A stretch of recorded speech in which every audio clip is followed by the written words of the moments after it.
So we have a bunch of characters in One Flew Over the Cuckoo's Nest. You know, we have our main characters who would be, who do you think the main characters would be in this? Yeah, Lawrence?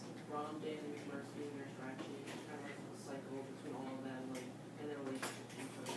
Good, so we think about those three characters really being, you know, our holy trinity, in a sense, in this book, right? The three of them are really the ones that are driving the action. Do we all agree with that? Yeah. Let's make an argument for someone else being possibly, even though they're not appearing as much as those three, someone else being a major factor in the book. Who do you think, other than those three, do you think I would put them up there too as one of the top ones? Think about it. Think about someone you could argue that is not in those top three. So give me someone that we haven't talked about yet. Yeah, Angela, give me someone. Harding. So tell me why. He's not exactly always such a dominant figure, but he also contributes a lot to the book in that he's a really interesting character because he's always there with McMurphy and Bromden, but you don't notice him as much. Okay. So we have a case for Harding. Someone want to address that? Someone want to address yay, nay? I would say, like, I agree that Harding is obviously important, like, I think all characters are important, but I think Cheswick is a very important character, even though he dies halfway through the book, because I feel like his suicide was a turning point in the book with, like, hope with everyone, and I just felt like that pretty much changed the whole tide of the story, therefore I think he's one of the really major characters. All right, so we've got two characters. We've got Harding versus Cheswick. Let's keep the two of them for right now. So, Team Harding, Team Cheswick. All right? So, who's going to make an argument to help support this?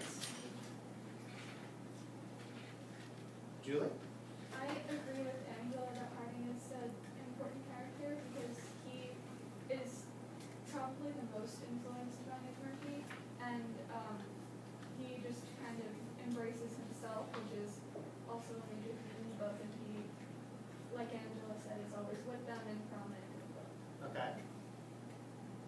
I'm gonna go with Harding also because, as we said before, that sexuality was a big theme in the book, and a lot of it came from Harding because he had the struggles, with his hands and the tension between him and his wife. So, Jane, whose side are you on? Well, to be honest, I would go with Cheswick because I know Harding is there, he has been influenced, but I think Cheswick influenced McMurphy.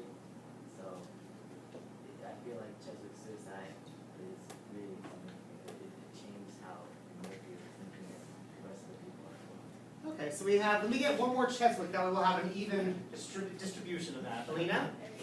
Wait, is Cheswick the one that drowned? Yes. So like him, like committing suicide showed McMurphy like how much he actually meant for their patients. So that's why Good, so we've got evening out now for Harding and Cheswick. Okay? Yeah, Keeman, you want to add something? I just wanted to, I wanted to insist that both of them are equally important and are both up there with the other characters because I think a large part of whether a character is major or not that big is how dynamic they are, and I feel like Harding and Cheswick both changed throughout the story a lot in the way that Cheswick went from being quiet to imitating McMurphy, and then he ended up killing himself, and then Harding used to be the leader of the ward before McMurphy came, and then he also completely changed his mindset about sexuality and the way that the world views him and how much he cares about it. I want to make an argument for Cheswick because a big concept is the idea of hope, and before McMurphy came there was really no hope, and I think Cheswick was the embodiment of this loss of hope, and McMurphy was the embodiment of hope, and when Cheswick drowned, it just showed that he lost all his hope for change in the world, so that only made McMurphy want to change the world more.